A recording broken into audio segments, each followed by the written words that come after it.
یہ بالیقین حسین ہے، نبی کا نور عین ہے، یہ بالیقین حسین ہے۔ بسم اللہ الرحمن الرحیم۔ ساری تعریفیں، تمام حمد و ثنا سب مدحت ہیں خدائے بزرگ و برتر کے نام کہ جس کی قبضہ قدرت میں تمام جہانوں کے تمام نظام۔ درود و سلام سرکار دو عالم صلی اللہ علیہ وآلہ وسلم، ان کی آل اور ان کے اصحاب پر۔ اور ہم آپ کے علم میں ہے کہ ہم ہر نشریات کا ہی آغاز انہی الفاظ سے کرتے ہیں، تلاوت کلام پاک کے بعد، جو کہ آپ نے ابھی جناب قاری وحید ظفر قاسمی صاحب سے سنی۔ لیکن جب آج اس نشریات کے آغاز میں جب میں نے کہا کہ درود و سلام سرکار دو عالم صلی اللہ علیہ وآلہ وسلم، ان کی آل اور ان کی اصحاب پر، تو ذہن میں وہ سارے واقعات ایک لمحے کے لیے آ گئے کہ جو کہ سرکار دو عالم صلی اللہ علیہ وآلہ وسلم کی آل پر بیتے۔ اور ظاہر ہے کہ انہی میں جو سب سے زیادہ جو ممتاز، جو دردناک، جس کا ایک ایک لمحہ انسان کو اس میں یہ کسی بھی تفریق کے بغیر ہر درد دل رکھنے والا شخص جسے انسان کہا جاتا ہے، اس کو افسردہ کر دینے کے لیے کافی ہے، یعنی کہ داستان کربلا۔ اسی عنوان سے ہم آج جمع ہیں کہ جس کے مرکزی کردار حضرت امام حسین، شان حسین کے عنوان سے یہ نشریات ہیں، اور جس کا بھی آپ نے باقاعدہ آغاز جناب قاری وحید ظفر قاسمی صاحب سے تلاوت کلام پاک کی صورت میں سنا۔ ابھی اس سیگمنٹ میں انشاءاللہ، اور آج 8 محرم الحرام ہے، یہ 9 اور 10 محرم الحرام تک، رات گئے تک جاری رہے گی نشریات انشاءاللہ، اور آپ کی خدمت میں اس کا ہم پورا ترتیب وار رن ڈاؤن بھی آپ کی خدمت میں عرض کر دیں گے۔ لیکن ابھی مختصراً آپ کی خدمت میں خاکہ پیش کر دیتے ہیں کہ قاری صاحب نے آغاز کیا، ابھی جو یہ نشست ہے اس میں علماء کرام، نعت خواں اور نواخواں خواں حضرات ہمارے ساتھ تشریف فرمائیں۔ پھر انشاءاللہ گفتگو ہوئی ہے داستان کربلا کی ہی عنوان سے، ظاہر ہے بطور مجموعی عنوان یہ ہے، پھر ڈیٹیل سب کی الگ الگ ہے، موضوعات سب کے الگ الگ ہیں۔ ابھی میں صرف خاکہ پیش کر رہا ہوں تاکہ آپ کے ذہن میں نشریات کا ایک وہ آ جائے اوورال۔ تو جناب مولانا طارق جمیل صاحب سے گفتگو ہے، وہ آپ دیکھیں گے انشاءاللہ۔ ہم جناب مولانا کمیل مہدوی صاحب سے مختلف واقعات سنیں گے انشاءاللہ۔ پھر ماہ رمضان میں جو قصص الانبیاء، جو قصوں والا سیگمنٹ ہے، اسی طرز پر انشاءاللہ ہم واقعات کربلا آپ کی خدمت میں عرض کریں گے، اور مختلف نوحہ خواں حضرات، جناب عرفان حیدر صاحب، جناب فرحان علی وارث صاحب، جناب اسد جہاں صاحب، وہ سب بھی ترتیب بار انشاءاللہ ہمارے ساتھ شامل ہوں گے 8، 9 اور 10 محرم کی نشریات میں۔ آج انشاءاللہ اس سیگمنٹ کے بعد آپ مولانا طارق جمیل صاحب سے اور ماہ رمضان میں جو قصوں کا سیگمنٹ ہوتا ہے اس طرز پر ایک آپ سیگمنٹ دیکھیں گے انشاءاللہ۔ میں مہمانوں کا تعارف اور پھر تلاوت کلام پاک ہوئی ہے، تو یہ کیسے ہو سکتا ہے کہ آج کا یہ دن ہو، ہم حضرت امام حسین کو یاد کر رہے ہوں، اور حضرت امام حسین کا سب سے بڑا تعارف نواس رسول خدا صلی اللہ علیہ وآلہ وسلم، تو ہم سرکار دو عالم صلی اللہ علیہ وآلہ وسلم کو ابتدا میں یاد کریں گے تلاوت کلام پاک کے بعد، نعت سے آغاز کریں گے، پھر آگے انشاءاللہ منقبت بھی ہوگی، نوحہ بھی ہوگا۔ ہمارے ساتھ علماء کرام میں تشریف فرمائیں، یہاں میری دائیں طرف کسی تعارف کے محتاج نہیں ہیں، جناب قبلہ مفتی عامر صاحب، بہت نوازش، بہت شکریہ ہمارے ساتھ ظاہر ہے، بلکہ ہم ان کے ساتھ، یہ تو پہلے سے اس ادارے کا سب کا حصہ ہے، تو بہت شکریہ۔ جناب مولانا محمد رضا داؤدانی صاحب تشریف فرمائیں، نوازش، بہت شکریہ۔ ہمارے ہر دل عزیز جناب محمود حسن اشرفی صاحب تشریف فرمائیں، بہت شکریہ۔ اور اشرفی صاحب ظاہر ہے کسی تعارف کے محتاج نہیں، مشہور و معروف نعت خواں، شان رمضان کا مسلسل حصہ، انٹیگرل پارٹ کیو ٹی وی کا، اور ہمارے ساتھ جناب مرزا حسن مشتبہ صاحب تشریف فرما ہیں، شاعر بھی ہیں اور نعت خواں بھی ہے، نوحہ خواں بھی ہیں۔ آپ سب کا بہت بہت شکریہ۔ میں چاہتا ہوں علماء کرام اور سب کی اجازت سے ہم سرکار دو عالم صلی اللہ علیہ وآلہ وسلم کو پہلے یاد کریں، نواس رسول کا پھر تذکرہ کریں گے، پھر آل رسول کا تذکرہ ہوگا، پہلے رسول خدا صلی اللہ علیہ وآلہ وسلم کا تذکرہ۔ بسم اللہ۔ باد صبا قسمت سے تو پہنچے اگر عرض حرم، کہنا سلام عاجزی پیش نبی یہ محترم، ان التیا ریح الصبا یوما الى ارض الحرم، بلغ سلامی روضة فيها النبي المحترم جن کا ہے رخ مہر مبین، رخسار ہے ماہ تمام، جن کی ہے ذات نور ہدا، دست عطا بحر کرم،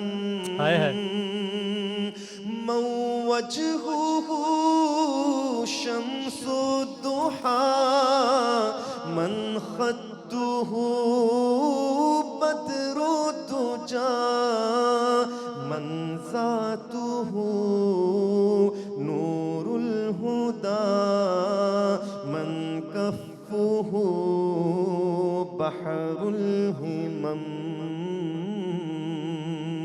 اے رحمت کل عالمین اور اے شفیع مذنبین، روز قیامت ہم پہ بھی لطف و عطا جود و کرم،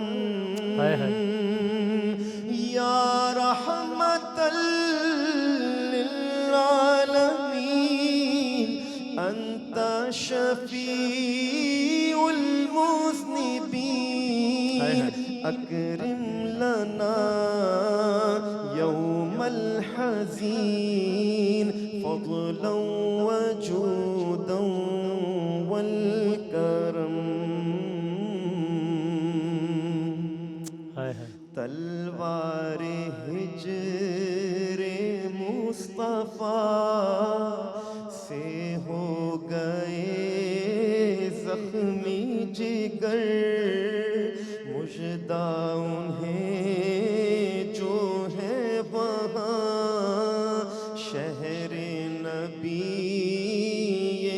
محتشم، اکبادنا مجروحة من سيف هجر المصطفى، طوبى لأهل بلدة فيها النبي المحتشم،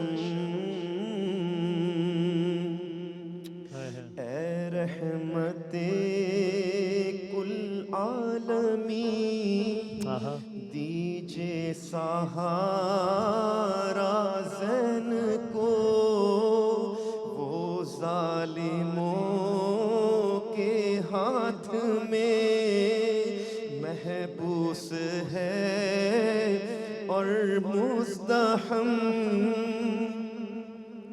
یا رحمت للعالمین ادرک لزین العابدین، یا رحمت للعالمین ادرک لزین العابدین، محبوسی ایدی الظالمین فی الموکب والمزدحم،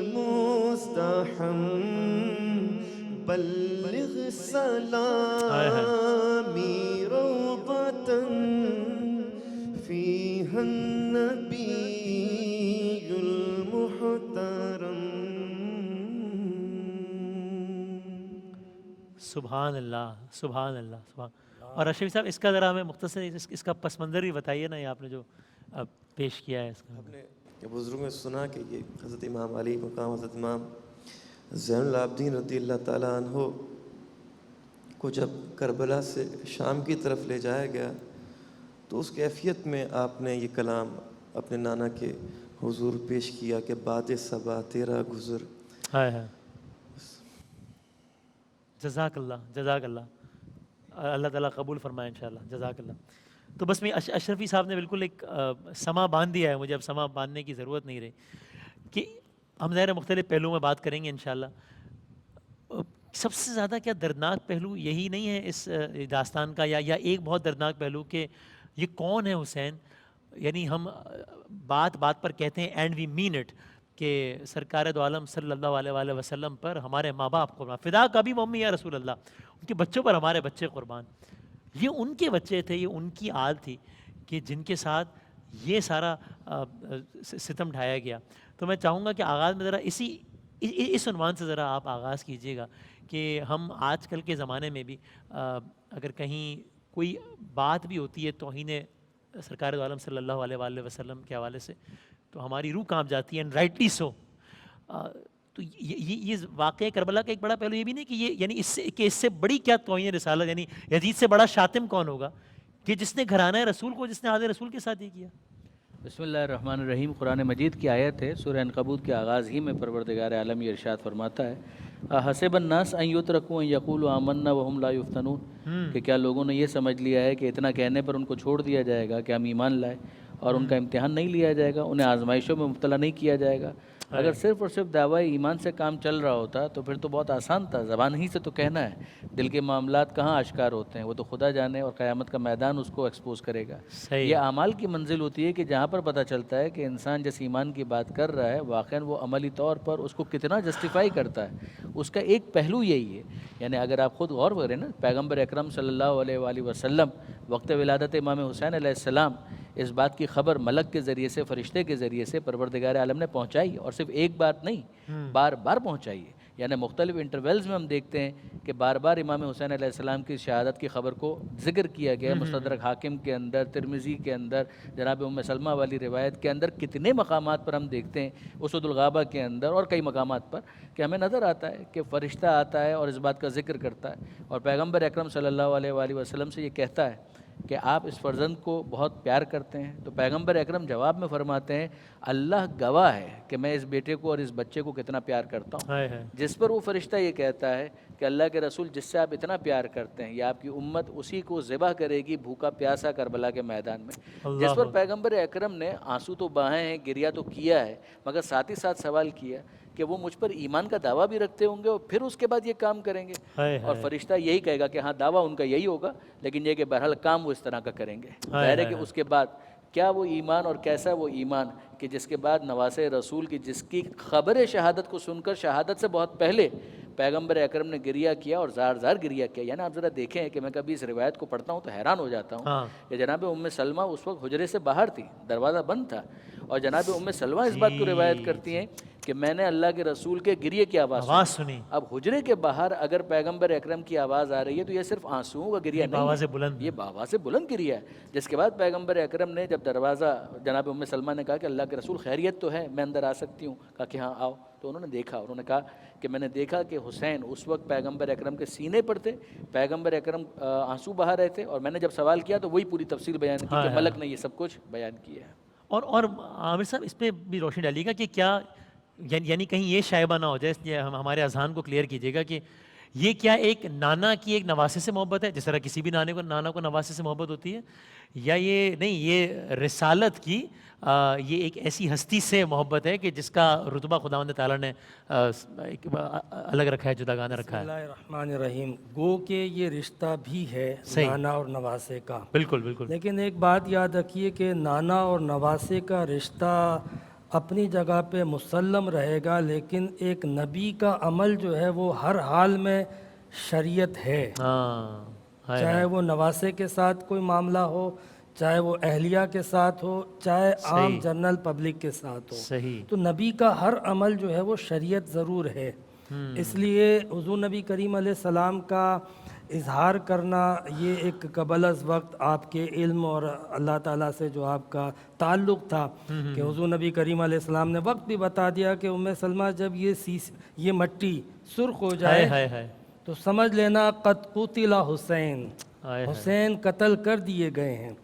تو نبی کریم صلی اللہ علیہ وسلم کا ایک تو قبل از وقت اطلاع دے دینا، اور بہت سارے لوگوں نے یہ کہا کہ اس لیے حضور نبی کریم علیہ السلام نے آپ کا نام بھی حسین رکھا تھا، اور حسین کہنے کا مطلب یہ ہے کہ حسین شہادت، یعنی شہادت کی جو عظمت ہوگی، شہادت کی جو ایک مرتبہ ہوگا، یہ بڑا حسین ہوگا. یعنی اس کے اندر حسن یوں پایا جاتا ہے، ایک تو آپ کی انٹینشن، آپ کے مقاصد، ذاتی کچھ بھی نہیں تھا، اللہ کا دین اور نظام مصطفیٰ کے لیے نکلنا، اور نکلنے سے پہلے پتہ ہے کہ کس سے ٹکرانا ہے، اور پھر یہ بات بھی جو ہے وہ کہ حضور علیہ السلام نے میری پیدائش میں بتا دیا تھا کہ کیا ہوگا. ان سب چیزوں کے باوجود اگر کوئی نکلتا ہے تو وہ مرد کلندر ہی ہے، مطلب وہ اپنے آپ کو پیش کرنے کے لیے نکل رہا ہے، اللہ کے لیے، خالصتاً لوجہ اللہ کے لیے. سب پتہ تھا، سب پتہ تھا. تو اس اعتبار سے شہادت کی اہمیت بڑھ جاتی ہے، اور ادھر محذوف بھی اس کا فاعل بھی مانوی مانا جاتا ہے کہ یہ حسین شہادت ان کو نصیب ہوگی.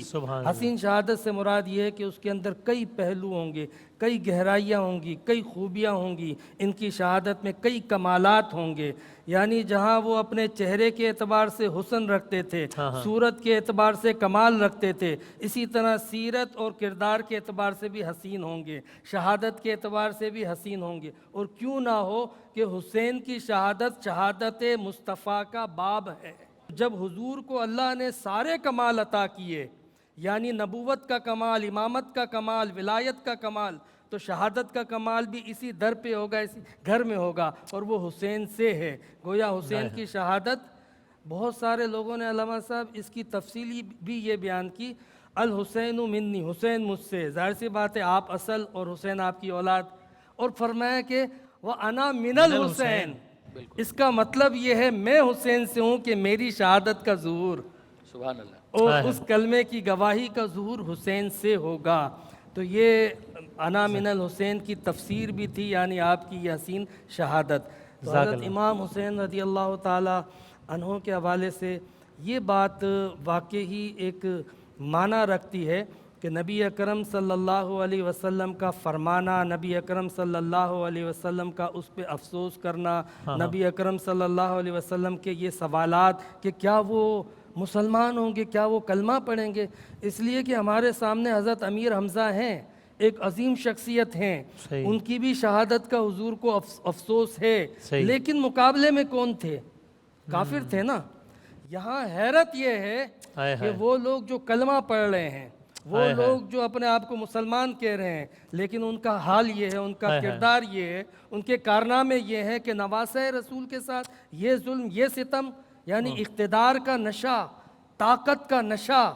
انسان کو یاد رکھنا چاہیے یہ جو ہے نا خلافت، یہ جو ہے منصب، یہ کوئی موروثی طور پہ ملنے والی کسی کی جائیداد نہیں ہے.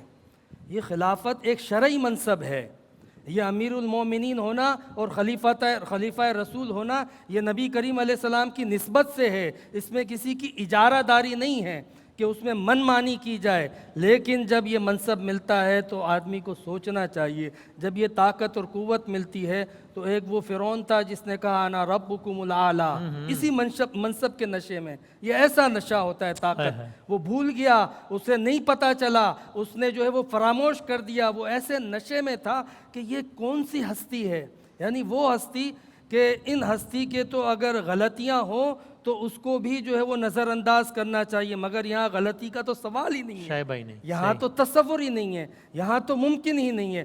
ان ہستی کے ساتھ یہ رویہ، یہ سلوک، یہ صرف طاقت کا نشہ تھا. اللہ اکبر، اللہ اکبر. اب میں اس گفتگو کو آگے بڑھانے سے پہلے حسن مجتبیٰ صاحب آپ کوئی ہمیں کلام سنا دیجئے، پھر میں علماء کرام سے دوبارہ انشاءاللہ گفتگو کرتے ہیں. حر نے جب سے سر رکھا شاہ خدا کے پاؤں میں، حر نے جب سے سر رکھا شاہ کے پاؤں میں، تو جنتیں بیٹھی ہوئی ہیں سر جھکا کے پاؤں میں، حر نے جب سے سر رکھا شاہ خدا کے پاؤں میں۔ اور ہر مسلمان کی یہی خواہش ہے کہ کاش میں نالین ہوتا، پائے شاہ دین کی، ہائے ہائے کاش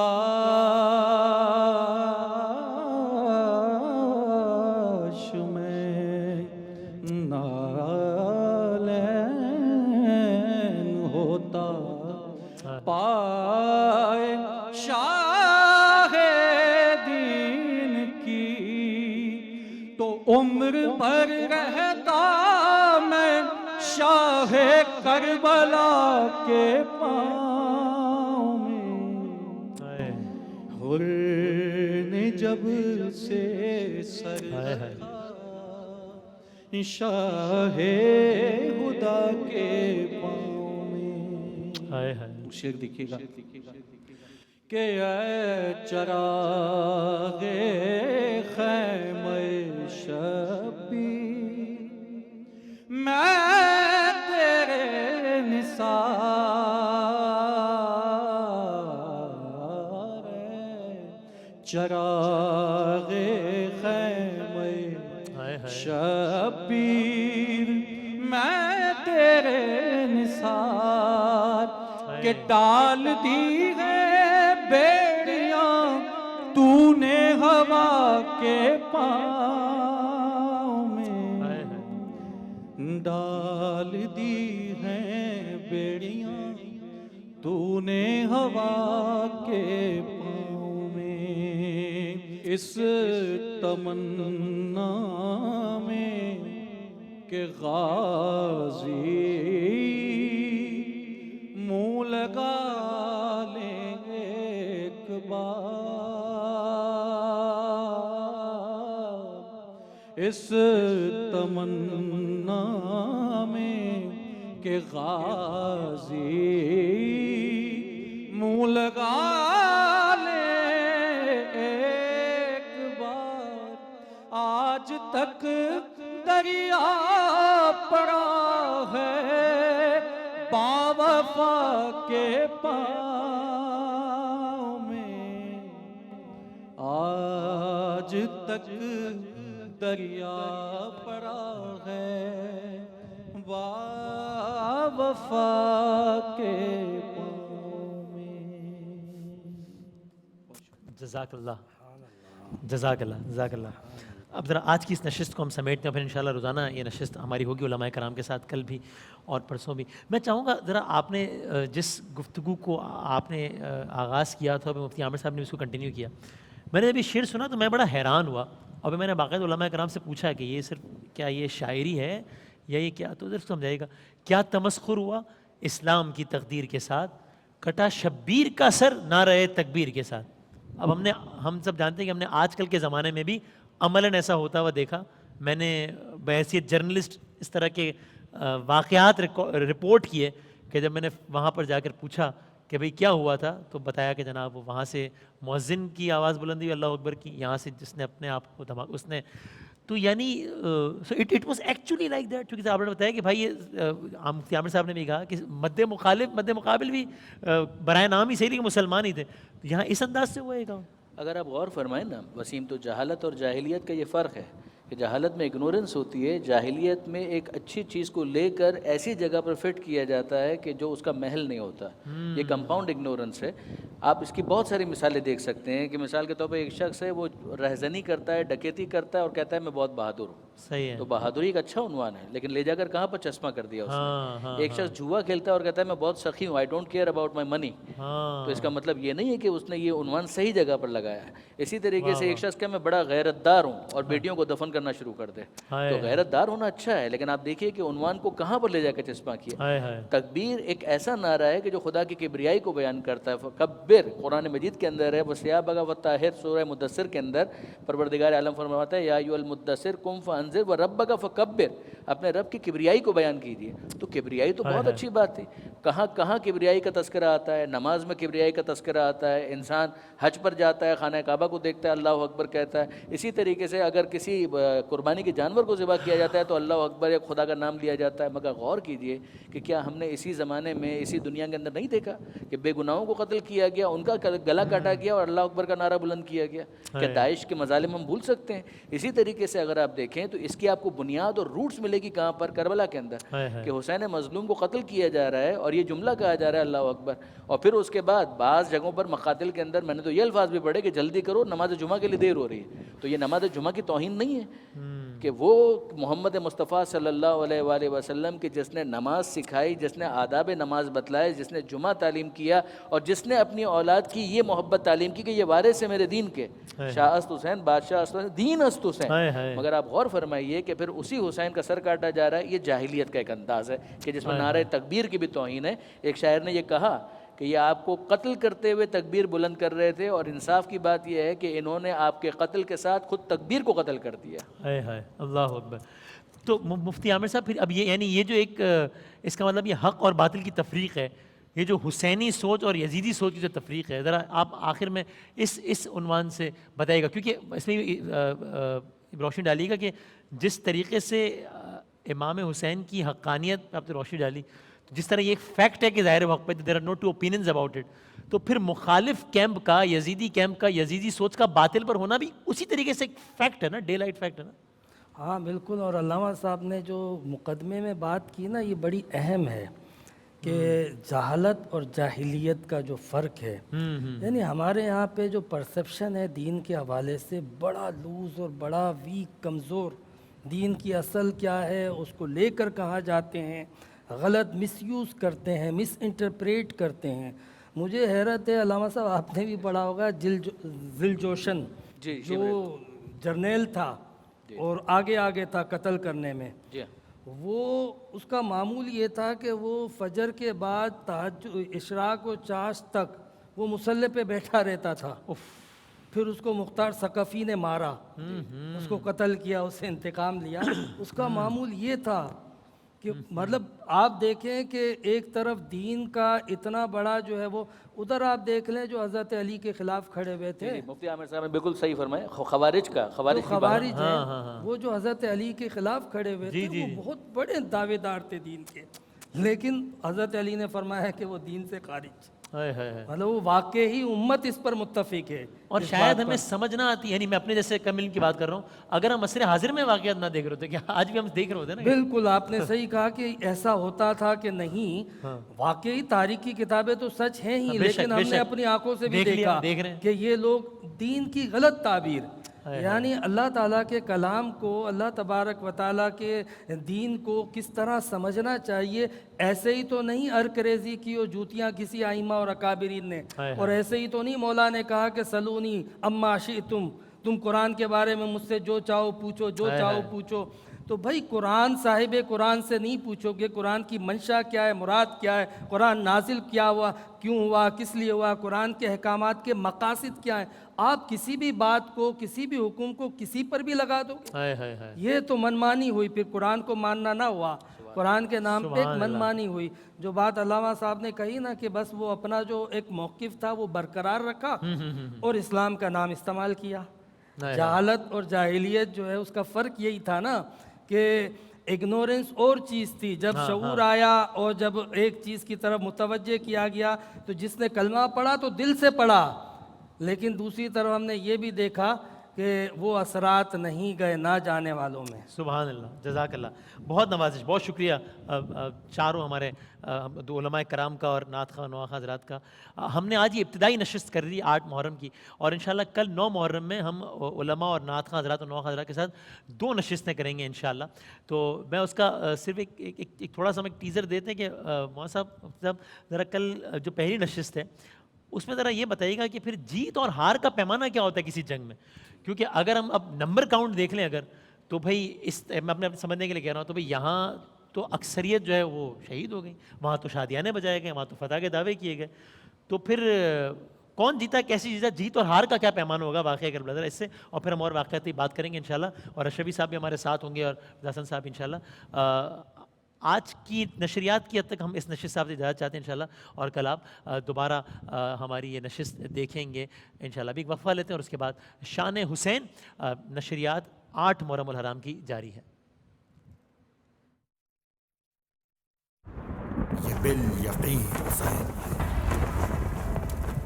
نبی کا نور عین ہے, بالیقین حسین ہے.